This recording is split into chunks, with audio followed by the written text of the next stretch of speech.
자, 내년도 예산안 협상을 마무리하지 못한 여야가 오늘 최종談판에 나섭니다. 합의점을 찾을 수 있을지, 또 그리고 화물연대 파업 철회 등 이 정치권 쟁점 지금부터 함께 짚어보겠습니다. 네, 최병욱 시사평론가, 정연국 전 청와대 대변인, 김관욱 정치연구소 민희소장, 장윤미 변호사 함께합니다.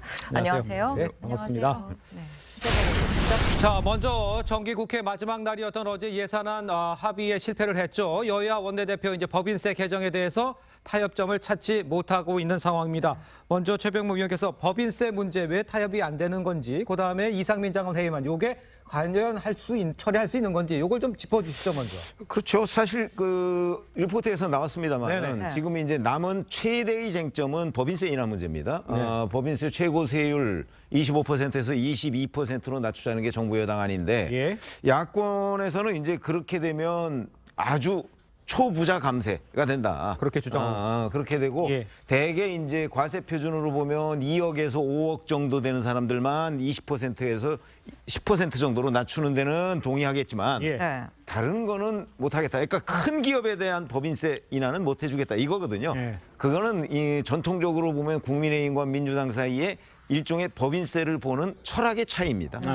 그렇기 때문에 아마 사실 이거는 그 협상을 통해서 이렇게 의견을 좁혀가기도 쉽지는 않은 상황인데 그러니까요. 그래도 그 역대 정부에서도 늘 이게 또 협의를 통해서 그 매듭을 네. 지어왔거든요. 예. 근데 여기다가 이제 내일 오후 2시까지 처리해야 되는 이상민 행정안전부 장관 해임 건의안이 있습니다. 그러니까요. 근데 김진표 국회의장은 여야가 예산안을 먼저 처리한 다음에 해임 건의안을 하자고 그러니까 만약에 내일 오후 2시까지 예산안 처리를 못한다면 해임 건의안은 그대로 폐기되는 상황이 되죠. 예. 아마 이런 변수들 때문에 네. 국민의힘에서는 어찌됐든 간에 내일 오후 2시 정도까지는 예. 시간을 좀 벌려고 할 가능성이 높고 아하. 그리고 민주당에서는 예. 그게 아니고 빨리 뭘 하자 뭐 이렇거나 뭐 그렇더라도 어쨌든 오늘부터 30일 회기로 임시국회가 열렸기 때문에 예, 예. 전체적으로 보면 아마 조금 시간이 좀 필요하지 않을까. 뭐 전 그렇게 이해하고 있습니다. 알겠습니다. 네, 합의가 좀 어려울 수도 있다 이렇게 분석을 해주셨는데 예. 말씀하신 것처럼 야당은 기업의 최고 법인세율을 낮추는 정부안에 대해서 반대를 하고 있습니다. 그래서 합의를 보지 못하는 건데 어려울까요, 정말? 아니 사실은 법인세를 낮추는 이유는 네. 그 기업들이 세금을 내는 것을 안 내고 그 돈으로 더 투자하라는 얘기거든요. 네. 그런데 지금 30대 기업이 사내보유금이 얼마냐면 980조예요. 아. 예. 이렇게 많은 사내보유금을 보유하고 있으면서 또 거기다가 3천억 원 이상 영업이익을 내는 기업에게만 지금 최고세율을 적용하는 거거든요. 네. 그런데 이걸 또 깎아줘야만 하는 것인지. 예컨대 5억 원 이하의 영업이익은 이미 20%, 10%로 다 깎아줬거든요. 네네. 그러니까 실질적으로 부자 회사들만 이제 여기다 세금을 최고세율을 적용하겠다는 건데 예. 이거를 굳이 깎아야 되는 이유도 또 한 가지가 뭐냐면 이제 주식 거래세죠. 네. 그러니까 주식 양도세죠. 거래세가 아니라 양도세인데 이것도 10억에서 100억으로 단위를 올려요. 그러면 거의 대주주들만 여기다 혜택을 보는 거거든요. 네. 예. 그러니까 이런 부분에서 사실상 어떻게 보면 부자 감세를 하고 있는데 예. 민주당에서 이거를 찬성할 까닭은 없는 거죠. 그리고 저는 아마 내일 오후 2시까지 네네.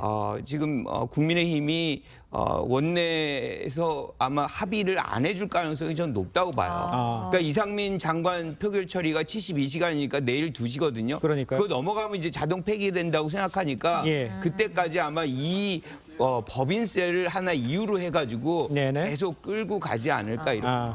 장윤미 변호사께서 보시기에는 그러면 민주당의 입장에서는 어떻게든지 빨리 처리를 하고 이상민 해임안을 처리를 하겠다 이렇게 봐야 되는 겁니까? 그럴 수도 있고 예. 사실 급한 거는 집권 여당입니다. 지금 예산안이 제대로 처리되지 않으면 네. 이 집권 초반기에 이른바 윤석열표 공약 그리고 윤석열표 이 어떤 예산안이 관철되지 못하면 피해를 보는 건 사실 집권 여당이거든요. 예. 그렇다면 더 협상에 적극적으로 나올 수밖에 없는 부분이 있고 그렇기 때문에 지금 법인세가 가장 관건이라고 하지만 말씀 주신 것처럼 과세 표준 3천억 이상인 부분과 관련해서 내려주 알려주자는 겁니다. 예. 그 중간에 여러 중견기업들, 중소기업들과 관련한 더 실질적으로 와닿는 그 과세표준 기간에 대해서는 이미 인하 방향으로 매듭이 지어지고 있기 때문에 예. 이 부분을 받지 못할 여지가 그렇게 많이 열려 있진 않다라고 보고 예. 저는 물론 민주당에서도 이상민 장관 해임안과 이 예산안을 완전 직접적으로 결부해서 처리하는 것에는 조금 좀 부정적인 입장이지만 사실 예산안과 관련해서는 집권 여당이 더 전향적인 입장을 내야 되는 건 맞는 것 같습니다. 지금 저희 패널 분들도 굉장히 팽팽하거든요.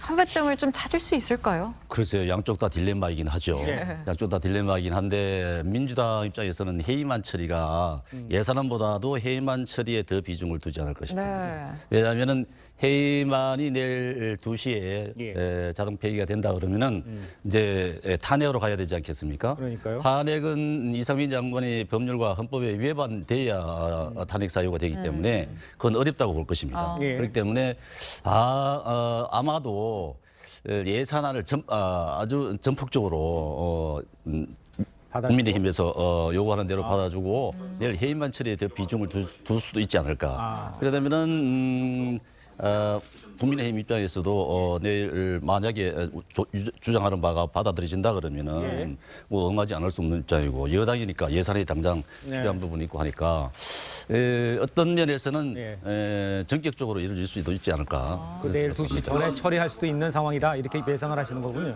알겠습니다.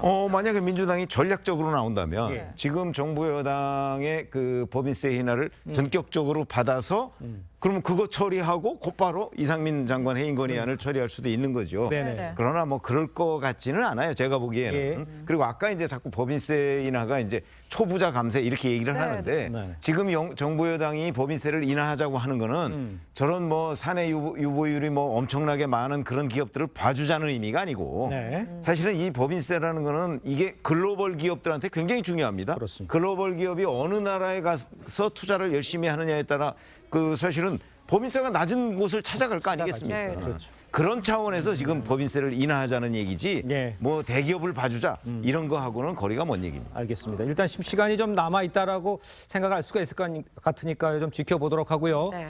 자, 화물연대 파업으로 좀 넘어가야 될 것 같습니다. 파업 15일 만에 끝났죠. 추위 속에서 장기간 파업을 이어왔는데 화물연대가 손에 쥔 건 사실상 없다는 지적 지금 나오고 있습니다. 영상을 보고 자세한 이야기 함께 나눠보도록 하겠습니다.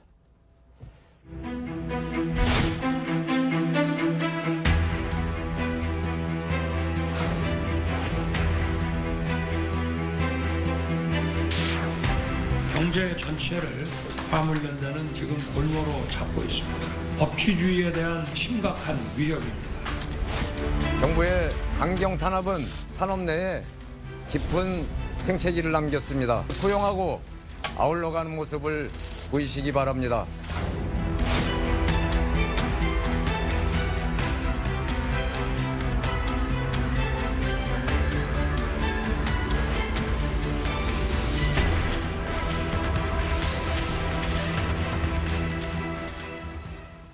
네, 화물연대 어제 파업을 철회를 했는데 화물연대에서는 투표를 벌였고요. 조합은 62% 가까이가 철회를 찬성하는 표를 던졌습니다. 화물연대 부산본부죠. 투표 없이 여기서는 해산 결정을 내렸습니다. 소장님께서 보시기에 이 투표의 결과가 의미가 어떤 건지를 먼저 좀 해석을 좀 해주시죠. 그러니까 조합원 다수들이 사실은 이번 파업이 실패다라는 것을 자인하고 있는 거예요. 네. 동력을 상실한 거죠. 그런데 네네. 뭐 여러 가지 원인이 있겠지만 저는 지금 상황이 굉장히 파업에게 불리한 상황이었다. 그러니까 고물가에 고금리에 뭐 민생 굉장히 어렵죠. 거기다가 주유소 가면 뭐 예컨대 기름이 없어가지고 타질 못하는데 네. 이렇게 된다 그러면 누가 어느 국민이 이 파업을 찬성을 하겠어요. 예. 그러니까 이런 어떤 여론의 악화가 사실상 이 민주당도 영향을 미친 거 아닙니까? 그러니까 민주당도 정부 원하는 대로 3년 연장안 그대로 받아들이는 것이고 예. 결국에는 국민이 판단하는 것이 옳거든요. 그러니까 시기적으로 적절치 않았던 것이고 또 한 가지 이 부분에 대해서 이제 한 가지 지적해야 되는 거는 6월 파업에서 사실은 정부가 약속한 게 있거든요. 처음 파업했을 때. 그렇죠. 예. 그래서 이거를 제도화해가지고 쪽에 입법화 해준다는 그런 논의를 하겠다는 네. 얘기를 했어요. 근데 예. 논의조차가 없었던 것이고 뭐 이런 어떤 문제점들이 이 화물연대로 하여금 파업을 하게 했는데 상황 자체는 굉장히 불리하게 됐기 때문에 예. 파업을 이제 철회를 한 것인데 저는 노조건 뭐 화물연대건 이렇게 파업에 대해서도 예. 유연성을 갖는 거는 좀 바람직하다고 봅니다. 그러니까 예. 민주당도 여기에 있어서 굉장히 전향적으로 국민의 지금 삶이 어려우니까 네. 파업이 바로 직접적으로 미치잖아요, 영향을. 예. 이런 부분에서는 유연성을 보인 것 저는 긍정적으로 봅니다. 잠깐만요. 1차 파업 후 논의에 관해서는 조금 이야기가 다를 수 있는데 정부 입장은 좀 다르죠. 그게 그 약간의 해석 차이가 있습니다. 예. 그래서 그때 뭐 완전 그 앞으로 이렇게 해주겠다라고 하는 건 아니라고 이제 정부 여당은 얘기하는데 예. 문제는 그 이후에 그 사실은 여론의 그 어떤 동의를 받지 못하는 무리한 파업을 화물연대가 지금 그 한 거잖아요. 여기에서부터 저는 시작됐다고 보거든요. 만약에 국민적 동의가 있는 파업을 시작했다면 아마 상당히 오래 갈 수도 있었고 그다음에 정부 여당이 이런 식으로 노사법치주의 들고 나와서 자 이거 뭐 그 일종의 백기토항 같은 걸 요구할 수도 없었을 거예요. 그런데 그게 이제 워낙 무리한 파업이다 보니까 그리고 사실은 이 뭐 업무 복귀 명령 뭐 이런 것들이 사실 노무현 정부 때 생긴 거 아니겠습니까? 네. 맞습니다. 그리고 2003년에도 화물연대가 2번의 파업을 했었는데 예. 그때 노무현 대통령의 논리와 대응이 지금 윤석열 대통령과 똑같아요. 아마 이런 것들도 지금 화물연대 파업에는 상당한 정도 부담으로 작용했을 거라고 저는 봐요. 예. 그래서 그런 여러 가지가 다르고 그다음에 제가 결정적으로 생각하는 거는 네. 문재인 정부 5년 동안 민노총이 그동안 사실은 너무나 이런 파업에 대해서 정부의 대응이 물렀다는 거에 대한 과신 뭐 이런 부분이 저는 있었다고 봅니다. 그러니까 예. 문재인 정부에서 일종의 그런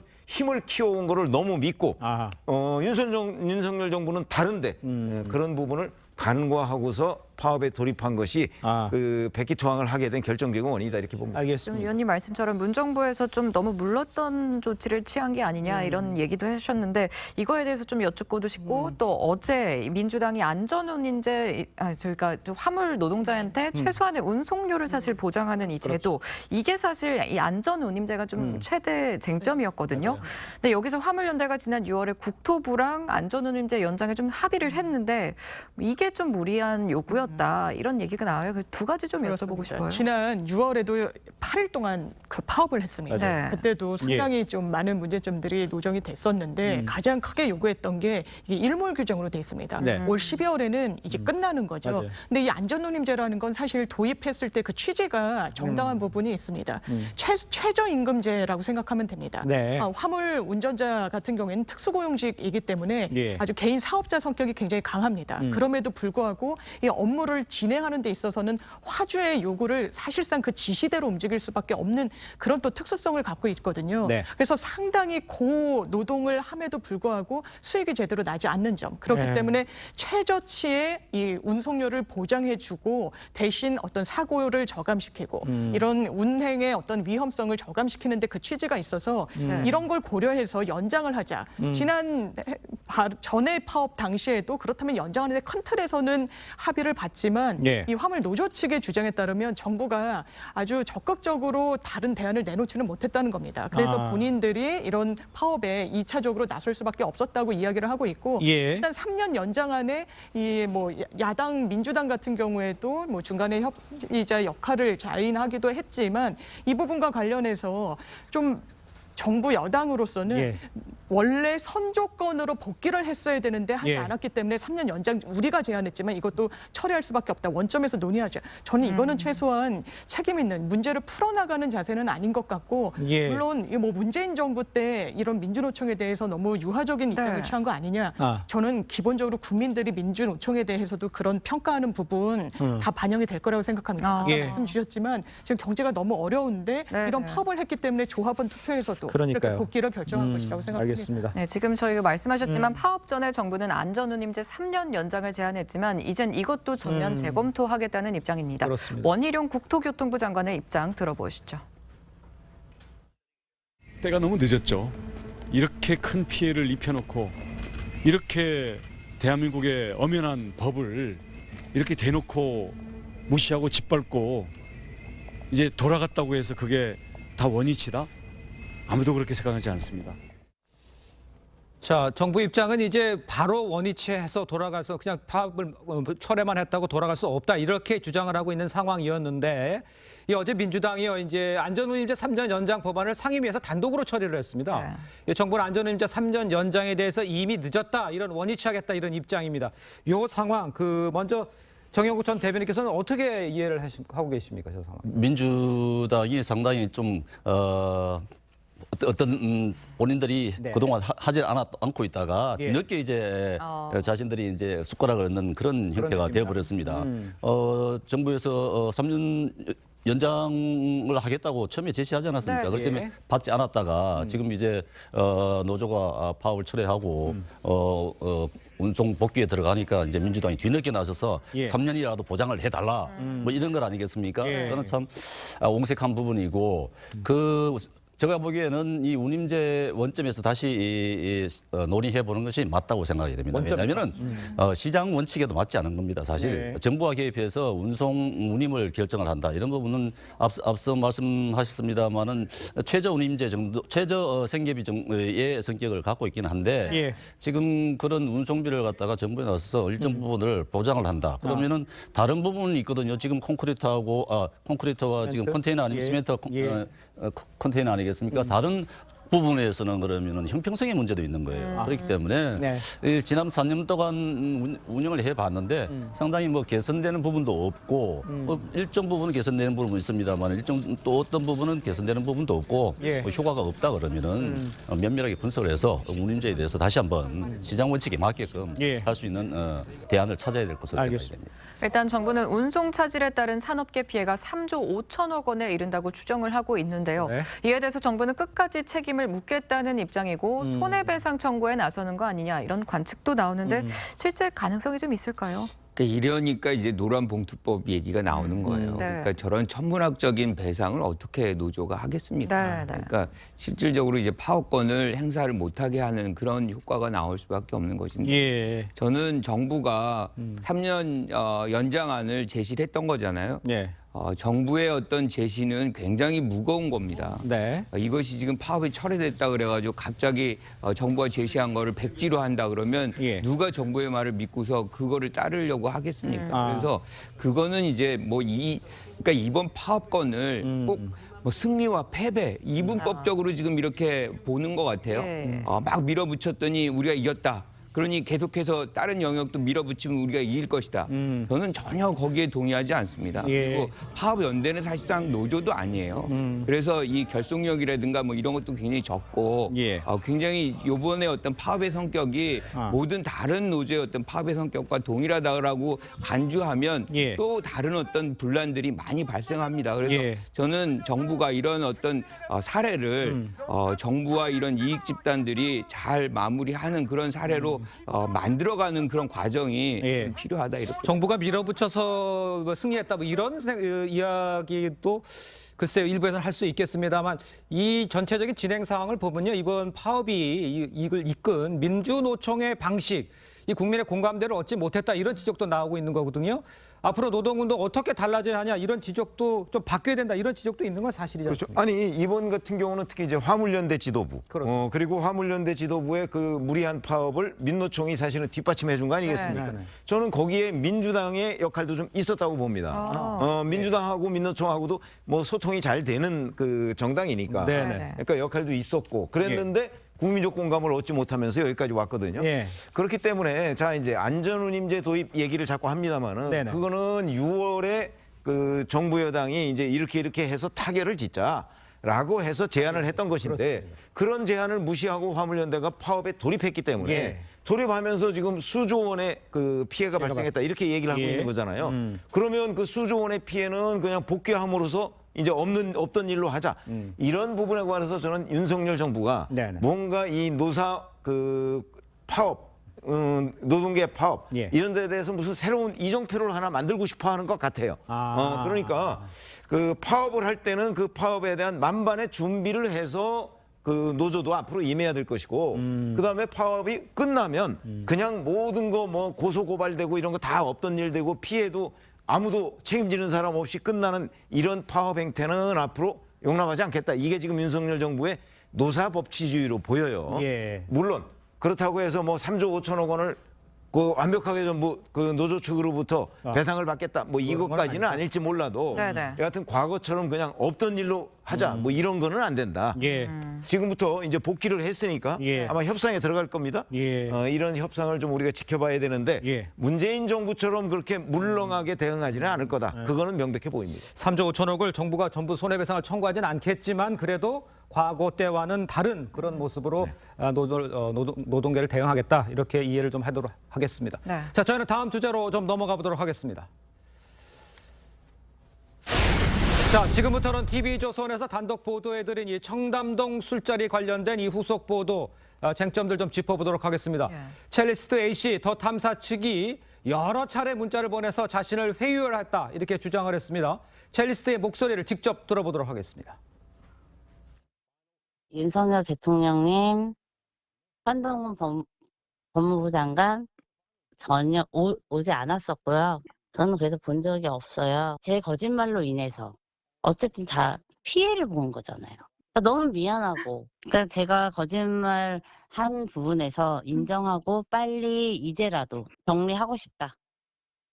전화가 왔는데 드릴 말씀 없다고 하고 그리고 차단을 시켰거든요. 그런데 문자로 계속 오시더라고요. 신빙성이 1%도 없다. 그런 식으로 얘기했죠. 뭐 제가 자기네들 듣고 싶은 거 계속 듣고 싶은 거고. 네, 지금 들으신 대로 첼리스트는 진실성이 1%도 없는 완전한 거짓말이라고 얘기를 했는데도 더 탐사 측이 사실을 말하라고 했다는 건데 이게 사실이면 더 탐사는 좀 황당하네요. 아니 정말 이해를 할 수 없습니다. 네. 말씀하신 분이 네. 거짓말이다고 얘기하는데도 불구하고 거짓말이 아니라고 얘기하라고 자꾸 강요를 하는 거 아닙니까? 네. 네. 어떻게 그럴 수 있는지 모르겠어요. 예. 더 탐사라는 매체를 뭐 이름도 거론하기가 좀 그렇습니다. 네, 언론이라고 네. 할 수는 없지 않겠습니까? 네. 언론이라는 게 책임이 따라야 되는 것인데 네. 아니 본인이 거짓말이었다고 나는 지어낸 일이라고 하는데 그러면은 더 탐사는 계속 그분 보고 거짓말을 지어내서라도 계속 하라고 얘기하는 것 아니겠습니까? 그러니까요. 지금 김여겸 의원도 그렇게 얘기를 하고 있어요. 네. 지금 자신이 한 말을 번복을 하고 싶지는 않다. 네. 지금 계속 이것은 진실일 수가 있다. 계속 그렇게 주장을 하고 있지 않습니까? 예. 이 더 탐사와 김여겸 의원이 협업을 했다고 하는데 누가 두 매체 한 매체와 의원이 마치 무슨 공동체처럼 움직이고 있는 것 같은데 네. 저는 더 탐사의 처신도 그렇고 예. 김여겸 의원의 처신도 저는 도저히 이해가지 않습니다. 김여겸 예. 의원은 협업을 했다고 하는 부분이 있기 때문에 네네. 제가 보기에는 면책 특권에 뒤에 숨을 수 없다고 봅니다. 이분이. 왜냐하면 면책 특권이라는 것이 이제 그 국회 내에서 국정감사장에서 발언한 부분에 대해서는 면책 특권이 될 수 있을 겁니다. 그러니까요. 네. 그렇지만 더 탐사와 김여겸 의원이 협업을 한 부분에 대해서는 그거는 책임을 져야 될 것이다. 더군다나 고의성이 있느냐 없느냐 하는 부분이 굉장히 그렇죠. 중요할 것으로 봅니다. 그러나 김여겸 의원은 고의성이 있다고 봅니다. 왜냐하면 본인이 알고 있었다. 청와대 대변인이었지 않습니까? 네, 네. 그러면은 청와대 대변인일 때 대통령의 동선에 대해서는 어떤 움직임이 있을 것이라는 걸 분명히 알았을 겁니다. 네. 당연히 알죠. 예. 그런데도 불구하고 그 제보를 봤을 때 네. 이건 가능성이 전혀 없다고 본인은 생각하면서도 예. 이거 대통령한테 지금 윤석열 대통령이 한 건 예. 그게 먹일 수 있겠다 하는 그런 생각 때문에 그러니까 제보의 신빙성에 대해서 전혀 확인도 안 하고 예. 터뜨린 것 아니겠습니까? 예. 거기에 대한 책임은 면할 수 없다 봅니다. 자, 저희가 이제 TV조선이 단독으로 인터뷰한 내용들을 지금 저희가 살펴보면서 분석을 좀 해보고 있는데요. 이 내용과 관련해서 더 탐사 측은요, 유명 변호사를 선임해야 한다면서 비용과 지원도 하겠다 이렇게 이야기를 해서 실제로 민주당 김영민 의원 측이 변호사 선임과 관련해서 이 첼리스트에게 문자를 보냈다는 거예요. 이렇게 관여하는 것에 대해서는 장민 변호사는 어떻게 이게 문제가 있는 겁니까? 법률적으로 여러 이 건을 검토해 볼 수는 있을 것 같습니다. 예. 이게 첼리스트가 기본적으로 공인은 아니기 때문에 네네. 뭐 김영란법 위반은 아니지만 공무원이면은 변호사비를 대신 납부해 준다든지 이런 건 허용되지 않고요. 예. 그리고 보통은 이제 변호사를 소개해 주겠다라고 하고 그 이익과 관련해서 변호사 아닌 자가 가져가게 된다거나 하면 또 변호사법 위반 소지가 있는데 그런 건 아니더라도 네네. 이 본인이 원하지 않는데 변호사까지 선임, 그것도 유명 변호사 선임이 불가피하다, 비용이 필요하면 대주겠다라고 했을 때 또 강요죄가 성립하는 거 아니냐 뭐 이런 이슈도 있습니다. 그런데 예. 강요죄는 기본적으로 폭행 협박이 또 요건으로 돼 있어서 이게 법률적으로 의율할 수는 없지만 이게 네. 취재윤리에 반하고 좀 부적절하다는 점에는 이론의 여지가 없어 보입니다. 그렇군요. 사실 저희도 더 탐사가 좀 언론이라고 하긴 좀 그렇고 유튜브 매체라고 좀 칭하고 싶은데 더 탐사 측에서는 좀 이에 대해서 시민사회단체나 정치권과 연대해서 진실을 밝히자는 의미였다. 이런 해명을 했거든요. 이거 어떻게 들으셨어요? 아니 뭐 연대해서 밝히자는 게 뭐 예를 들어서 취재하는데 좀 도움을 받고 뭐 이런 거야 당연히 있을 수 있는 거죠. 이제 더 탐사 측에서 자꾸 얘기하는 건 이게 우리가 얘기하는 일반적인 취재의 영역 속에 포함된 거지 네. 이게 무슨 범법 행위나 뭐 이런 건 아니다 이렇게 계속 주장을 하고 싶은 거예요. 예를 들어서 이제 스토킹이나 뭐 이런 거는 아니라는 거죠. 네네. 그렇게 주장을 하고 싶구나. 물론 그 저희처럼 기자를 해봤던 사람들은 그게 그 경계선상을 간혹 넘나들 때가 있는 건 사실이에요. 예. 뭐 그러나 이제 스토킹은 스토킹의 요건이 있잖아요. 뭐 네. 반복성이라든가 뭐 이런 그 당사자의 의사에 반하여 뭐 이런 것들이 있는데 예. 그런 요건들을 정밀하게 따져서 저희가 보기엔 일반적인 취재 윤리하고는 완전히 어긋나는 거거든요. 더군다나 그걸 막 생중계를 하잖아요. 공동 주거 침입 이걸 해가면서 생중계를 하잖아요. 예. 이게 보통의 그 기자들이 상상할 수 없는 내용이란 말이죠. 저는 그래서 이제 이게 그 더 탐사 측의 일종의 뭐 돈벌이 수단. 네. 저는 뭐 그렇게 이해하고 있는데 그렇더라도 범법 행위가 있으면 곤란하단 말이죠. 그렇죠. 그 네. 범법 행위가 있으면 그거는 처벌을 받아야죠. 그럼요. 예. 더군다나 지금 뭐 변호사를 소개해주겠다는 둥 뭐 완전히 그 일종의 이제 그 첼리스트를 회유해서 거짓을 유도하려는 듯한 그런 움직임들이 굉장히 많아요. 예. 아마 이런 부분은 법률적으로 어차피 뭐 수사가 진행되고 있으니까 네. 법률적으로 단절을 받을 가능성이 굉장히 높다. 저는 이렇게 생각합니다. 자, 지금까지 이제 더 탐사의 취재 윤리 또 불법성 이런 것들을 좀 지적을 하고 좀 짚어봤습니다만 이 첼리스트 여성은요 김의겸 의원에 대해서 국회의원 자격이 없다 이렇게 비판하기도 했습니다. 김의겸 의원 첼리스트에게라도 좀 정식으로 사과를 해야 하는 건 아니냐. 이런 지적들 여러 곳에서 나오고 있는데 소장님께서는 어떻게 보십니까? 사과를 왜 안 하는 겁니까? 제가 알기로는 아직 사과 안 한 것 같은데. 그러니까 아직도 진실이 안 밝혀졌다고 김의겸 의원은 생각을 하는 것 같아요. 그러니까 사과를 안 하는 것 같은데 저는 첼리스트가 김의겸 의원의 국회의원 자격이 없다라는 것도 예. 매우 개인적인 생각이라고 생각을 해요. 사실은 지금 뭐 사인 간의 거짓말이었잖아요. 그렇죠. 그게 한 나라를 이렇게 들쑤셔 놓은 상황이었는데 예. 이분이 지금 뭐 인터뷰를 하는 과정에서도 국민에 대한 어떤 사죄 이런 것들은 전혀 없어요.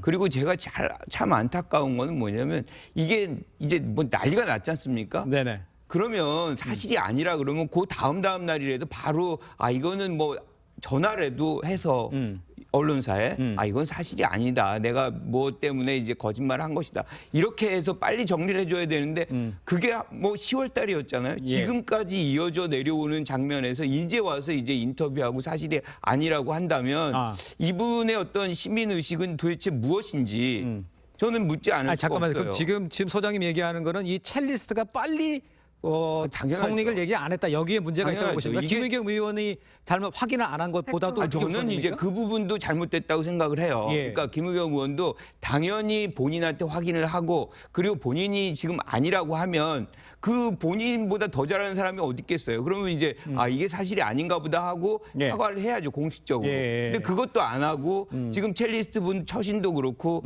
이게 피해는 온 국민이 지금 다 보고 있거든요. 예, 국민이 다 피해를 보고 있는 건 맞는데 글쎄 아까도 언급을 했습니다. 김의겸 의원의 잘못했다고 얘기를 했는데 이 부분에 관해서는 첼리스트보다는 김의겸 의원이 먼저 국정조사 발표하기 전에 확인했었어야 되는 거 아니에요? 당연히 확인해야 되는 것이죠. 앞서 기자들의 기사 쓰면서 의혹 제기할 때 우리가 그러지 않습니까? 의혹을 함부로 제기하는 게 아닙니다. 어느 정도 취재를 하고 합리적인 의심이 가능하고 최종적으로 수사권이 없으니까 이런 부분에 대해서는 좀 명확하게 기사를 쓰지 못하겠다 할 경우에 의혹을 제기하는 것이거든요. 예. 본인이 기자 출신이기 때문에 당연히 그런 절차를 거쳐야 된다는 건 알았을 겁니다. 그런데 네. 불구하고 전혀 무시하고 이제 국정감사장에서 터뜨렸는데 김의겸 의원은 이 사과를 탈출을 못하는 것 같습니다.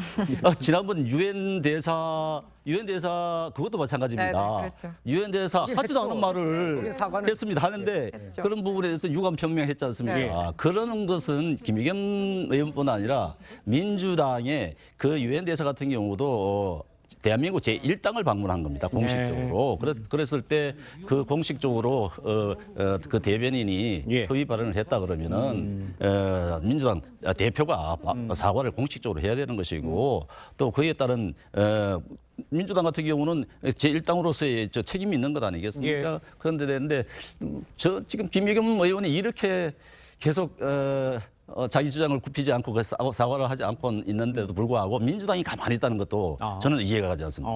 민주당이 국민 앞에 이렇게 국민들을 나라를 들썩게 해놨는데 아니 민주당의 당대표라는 분이 가만히 있다. 이건 말이 안 되는 것 아니겠습니까? 첼리스 여성 말에 따르면 시민 앞에 뭐 직접 나서지는 않았지만 그래도 또 이 통화 내용이 허위라고 얘기를 하면서 방송을 하지 말아달라고 얘기를 했는데도 소용이 없었다고 한 거거든요. 그래서 김의겸 의원의 좀 역할도 저는 좀 의문이 갑니다. 근데 정작 김의겸 의원은 지금 거의 저강도 계엄령 상태다 이런 말을 하면서 본인의 잘못을 인정하지 않고 있고 여권에서는 착각에 빠져 있다 이렇게 비판을 하고 있습니다. 직접 들어보시죠. 지금이 평시인가요? 저는 지금은 거의 저강도 계엄령 상태다 이렇게 생각을 하고 있습니다. 한동훈 법무부 장관이 계엄사령관 역할을 하면서 계엄군을 지휘하고 있는 거 아니겠어요? 그냥 단순히 동거하고 있는 남녀 사이에 그 싸움이 외부로 알려져서 그걸 가지고 국회 와서 떠들어서 망신을 당하고 지금 법적으로 문제가 되고 있는 사안이거든요. 그런데 그걸 마치 자기가 의로운 투쟁을 하고 있는 무슨 저 계엄군에 저항하는 시민군이니 뭐 그런 지금 저 착각에 빠져 있는 거죠. 자, 지금 들어보셨습니다만 김의겸 의원은 먼저 이제 현재 상황이 저강도 계엄령 상태다. 그러니까 자신의 잘못은 없다. 이런 입장인데 이거를 어떤 식으로 이해해야 되는지 왜 이렇게 해야 이렇게 계속 하고 있는지 이건 어떻게 아니 예를 들어서 저강도뿐만 아니고 고강도 계엄령 상태라도 사실관계는 확인을 하고 보도를 해야 되는 건 아닌가요? 그렇습니다. 예. 저는 그렇게 생각합니다. 예. 사실은 우리가 80년 신군부 당시에 계엄령 선포됐잖아요. 네. 그때 언론 매체들 그럼 뭐 다 제대로 확인 안 하고 보도했습니까? 아마 그 시절 이후에 김의겸 의원은 이제 기자 생활을 시작을 했을 텐데 그렇겠죠. 본인도 여러 가지 소송도 당해보고 아마 기자 뭐 되게 그런 경험들이 있습니다. 기자 생활 오래 하다 보면. 그런데 그런 때 이 팩트 체크나 확인의 중요성이 얼마나 더 중요한 것인지는 나중에 법정에 가보면 알아요. 네. 그렇기 때문에 저는 그 김의겸 의원이 저는 의도적으로 이 팩트 체크를 안 했을 가능성도 있다고 봅니다. 왜 그러냐면 이거 어차피 본인이 청와대 대변인 출신이기 때문에 대통령이 그 서초동에 사는 대통령이 그 청담동까지 그 밤에 술 먹으러 간다는 게 불가능하다는 사실을 어느 정도 알고 있을 거예요. 그렇겠죠. 왜 제가 알고 있다고 자꾸 짐작을 하느냐면 최재성 전 청와대 정무수석 이 얘기 딱 듣자마자 그거 말도 안 되는 겁니다라고 얘기를 했어요. 그렇죠? 빨리 수습해야 됩니다 얘기를 했어요. 맞아요. 정무수석도 아는데 아니 그 대변인이 그거 모르겠어요? 그런 점으로 본다면 그 앞으로 이제 고의성 면책특권 여부가 이제 만약에 기소가 될 경우에는 대단히 중요하다고 했잖아요. 네. 그래서 그 부분에 대해서 본인이 그 아마 재판에 대비한 준비를 좀 해야 될 것으로 보이는데 지금처럼 저렇게 아무런 뭐 대응도 안 하고 지금도 마치 그 사실인 양 저렇게 얘기하는 건 오히려 나중에 가중처벌 대상이 될 것이다. 알겠습니다. 일단 김의겸 의원이 좀 고의적으로 팩트 체크를 하지 않았는지 여부는 저희는 모르는 상황이고요. 그러니까요. 일단 민주당 지도부가 좀 판을 키웠다 이런 논란은 있습니다. 당 차원의 사과나 좀 입장 표명도 없는 상태인데 국민의힘에서는 김 의원에 대해서 좀 법적 처벌이 필요하다 이런 목소리가 나오거든요. 이 부분 어떻게 보십니까? 이미 한동훈 장관이 개시를 했죠. 네. 10억 원대 손해배상 소송을 제기를 했고 정보통신망법상 명예훼손으로 고소를 했습니다. 그러니까 일단 법적인 절차에 돌입하게 됐는데 저는 물론 민주당도 잘했다고 할 수 없는데 판을 키웠다는 건 정말 한동훈 장관이지 않나. 이거는 먼저 고소를 할 사안은 최소는 아니라고 생각합니다. 법리 검토를 했다면. 왜냐하면 일단 판례가 어떤 정부 부처나 국가기관에 대해서는 명예훼손의 당사자성이 없다라고 봅니다. 민사든 형사든 피해자성이 없어요. 왜? 고도의 검증 대상이기 때문입니다. 그렇다면 고위 공직자에 대해서는 어떻게 그렇게 설시하고 있느냐. 굉장히 고위 공직자이기 때문에 검증에 아주 칼끝을 견뎌야 된다라는 걸 법적으로 인정을 하고 있고요. 기본적으로 법무부 장관 정도가 되면 본인 대변인실이 있습니다. 본인이 기자들 앞에서 시시각각 본인의 입장을 얘기할 수 있고 보도자료도 배포할 수 있어요. 즉 본인의 스피커가 있다는 겁니다. 일반인과 동일선상에서 명예훼손의 피해자성을 인정하지 않습니다. 그렇기 때문에 이게 사실상 야당 의원들에 대한 재갈 물리기 아니냐라는 또 정치적인 반박이 나옵니다. 그렇게 얘기할 수 있는지 이제 판을 키웠다는 얘기는 그거를 이제 최고위원회에서 확인 안 해보고 그냥 틀어서 계속 보였다 이 얘기를 하는 것 같은데요. 최고위원회에서도 녹취를 그대로 틀지 않습니까? 그러면서 최고위원들이 한마디씩 했는데 결코 책임에서 가볍지 않다. 책임을 져야 된다고 보고 제가 왜 김의겸 의원이 계속 이렇게 계엄령까지를 얘기를 하면서 하느냐 보면은 확증 편향을 키우려고 본다고 봅니다. 여론을 호도하는 거예요. 계엄령이라는 단어가 우리 국민들한테는 굉장히 좀 뭐라 그럴까요?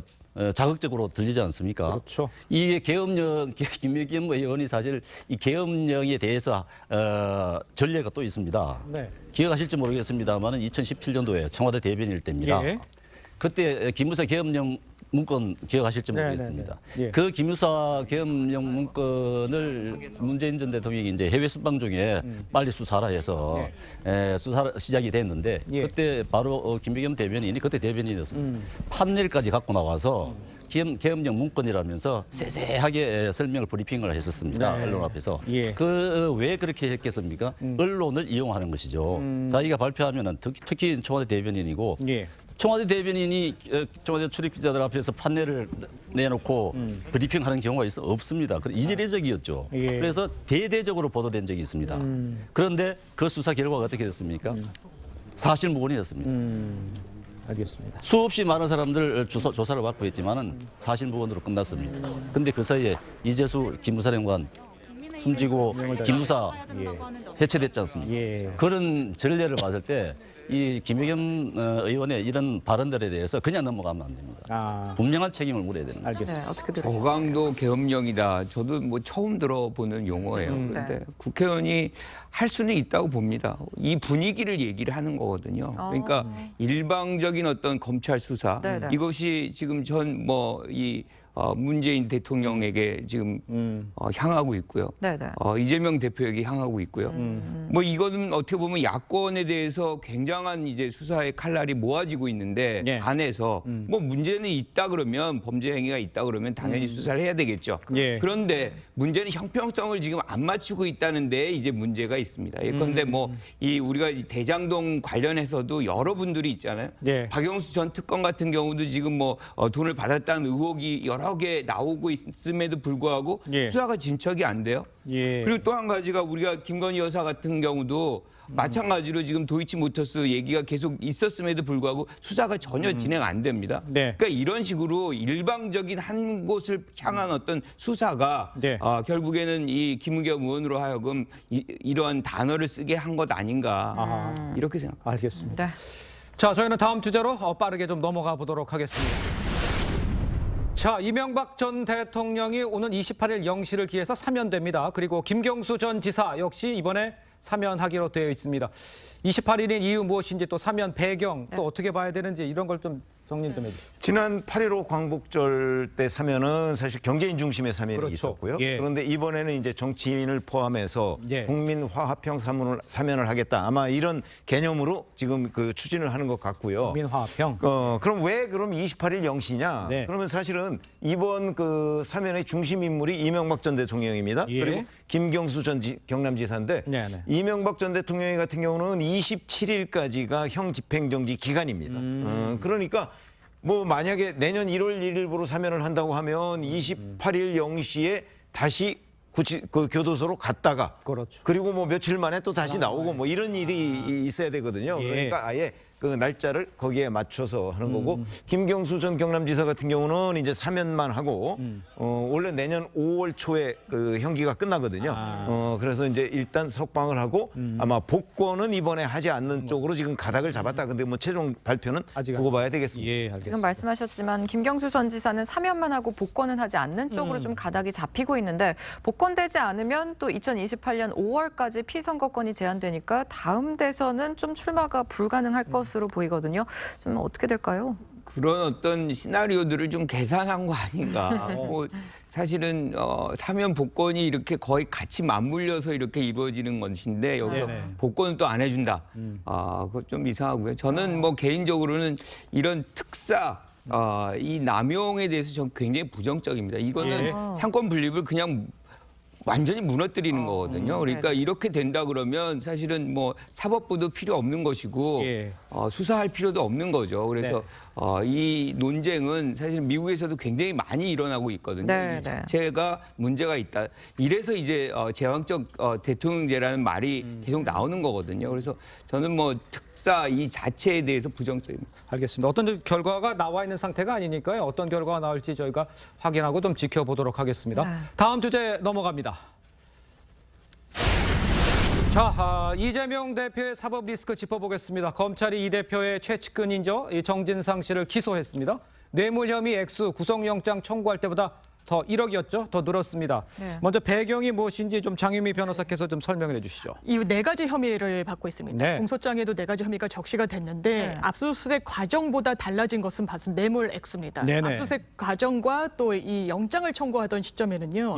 유동규로부터 2013년도부터 2020년도까지 6차례에 걸쳐서 1억 4천만 원 받았다. 이렇게 적시를 했었습니다. 그렇죠. 그런데 공소장에는 그 돈이 2억 4천으로 상향 조정이 됐고 이 말인 즉슨 구체적으로 지금 언론 보도가 나오고 있지는 않지만 유동규로부터 받은 돈이라고 적시된 금원입니다. 그렇기 때문에 기간도 상당히 길어서 유동규의 진술 그리고 어떤 주장 그리고 돈의 흐름과 관련해서 금액을 상향해서 이 부분과 관련해서 공소 유지를 검찰이 할 것으로 보입니다. 그렇군요. 일단 검찰은 한 차례 구속기간 연장을 거쳐서 내일 11일 구속기간 만료를 이틀 앞둔 시점에서 정진상 씨를 기소한 거거든요.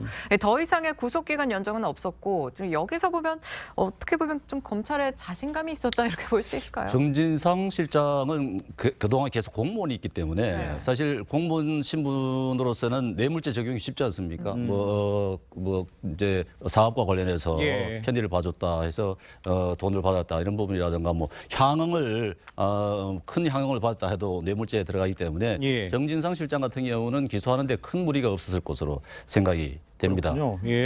더군다나 이제 이재명 대표가 이제 정진상 실장을 비롯해서 자기 최측근들의 모두 다 구속이 되는 상황이었지 않습니까? 그러다 보니 그 공소장들 내용을 보면은 이재명 대표 모든 범죄의 동기와 배경이 이재명 대표라고 이미 적시가 되어 있기 때문에 이재명 대표에 대한 검찰의 수사는 불가피한 쪽으로 가고 있는 거 아니냐 그런 봅니다. 수사는 불가피할 것이다 이렇게 진단을 내려주셨는데 정진상 전 실장 측에서는요.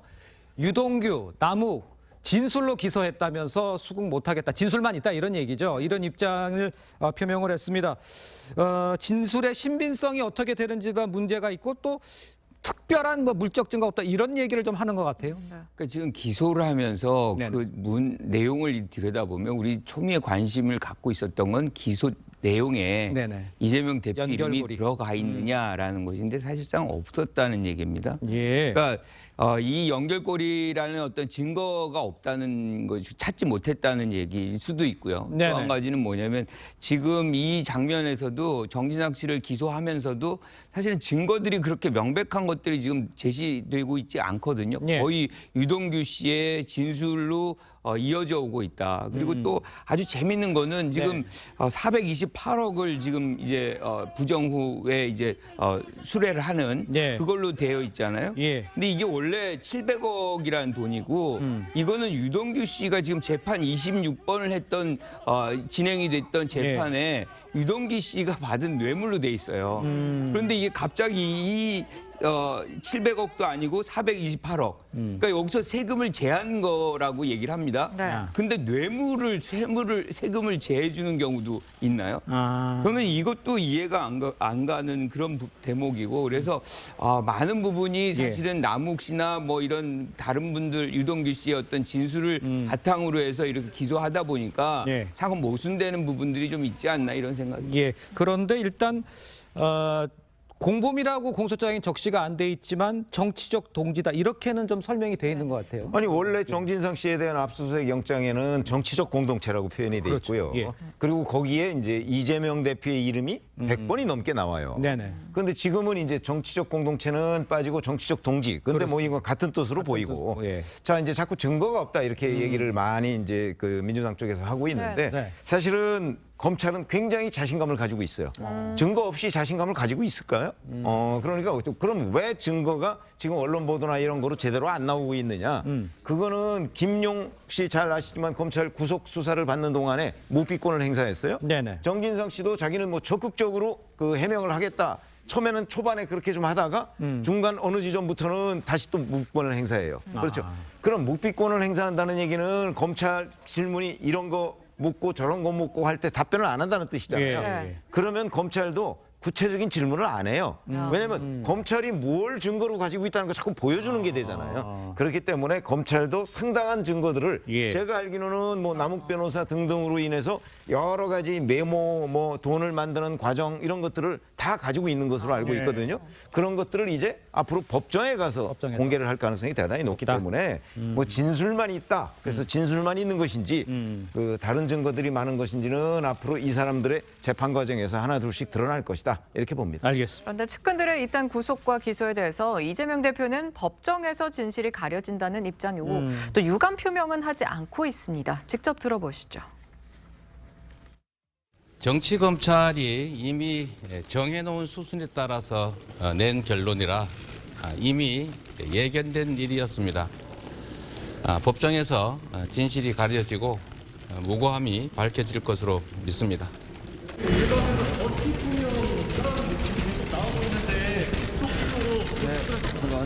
이거 입장 없으신가요?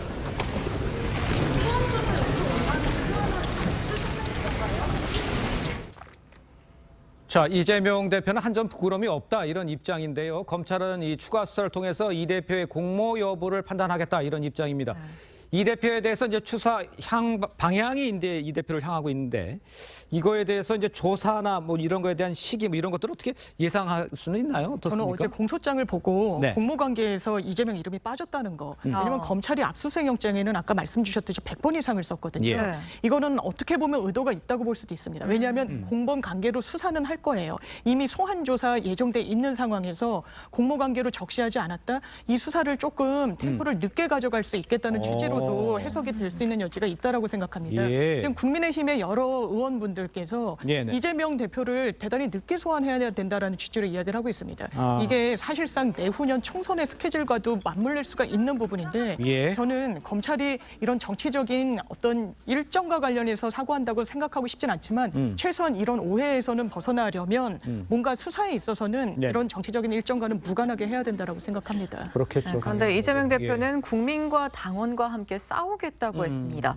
당과 함께 옥처럼 부서지겠다, 옥쇄하겠다는 의미인 것 같은데 좀 어떻게 보면 무고를 입증하고 돌아오겠다 이런 말을 할 수도 있었을 텐데 좀 어떻게 들으셨어요? 그 본인의 개인 비리 아니겠습니까? 지금 민주당은 계속 정치 탄압이라고 그러는데 이거는 민주당과 개입된 게 아니에요. 네. 본인의 시장 시절에 도지사 시절에 벌어진 이 개인 비리거든요. 네. 개인 비리에 왜 국민들을 끌어들입니까? 국민들 지금 피곤합니다. 이재명 대표 이 혐의가 지금 혐의점이 한두 가지입니까? 네. 이것 때문에 굉장히 피곤해요. 그런데 불구하고 지금 국민을 들여서 국민과 함께 가겠다고 그러는데 이건 말도 안 되는 말씀이고 예. 지금 남욱 변호사 같은 경우에 민주당은 남욱 변호사가 지금 발언이 번복되고 있다. 네네. 예전 말하고 다르다고 이렇게 얘기를 하지 않습니까? 제가 보기에는 남욱 변호사의 진술이 굉장히 신빙성이 높다고 봅니다. 김만배 씨가 전화를 해서 야 이거 700억 원에 대해서 얘기하지 마라. 아니다. 우리 다 죽는다라든가. 뭐 예. 천화동 1호 이거 내 것 아니다. 예. 말하면 큰일 난다. 뭐 이런 얘기들을 하고 있지 않습니까? 그런 것들은 제가 없는 말을 지어내서 한다고는 보지 않습니다.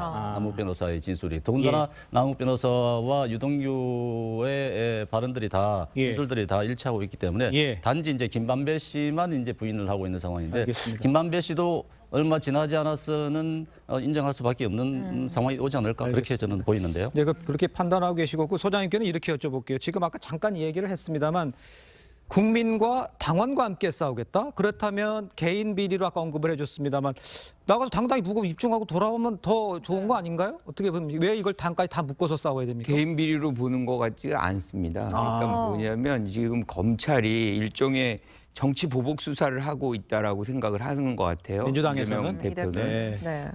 이게 무슨 얘기냐면 지금 이재명 대표가 아니더라도 또 누군가는 야당을 약화시킬 그런 목적에서 또다시 야당 대표 수사할 수도 있는 이 연속선상에 있다라고 보는 겁니다. 그래서 이게 검찰의 수사가 형평성 있게 지금 전개가 되고 있지 않다는 것이 전제로 깔려 있는 거예요. 그러니까 야당에게만 모든 수사의 화살이 모아지고 있고 다른 쪽, 특히나 여당 쪽에는 또는 뭐 이 친정부 인사와 관련해서는 수사가 잘 진행되고 있지 않다는 것을 그런 어떤 근거로 삼고 있는 것 같습니다.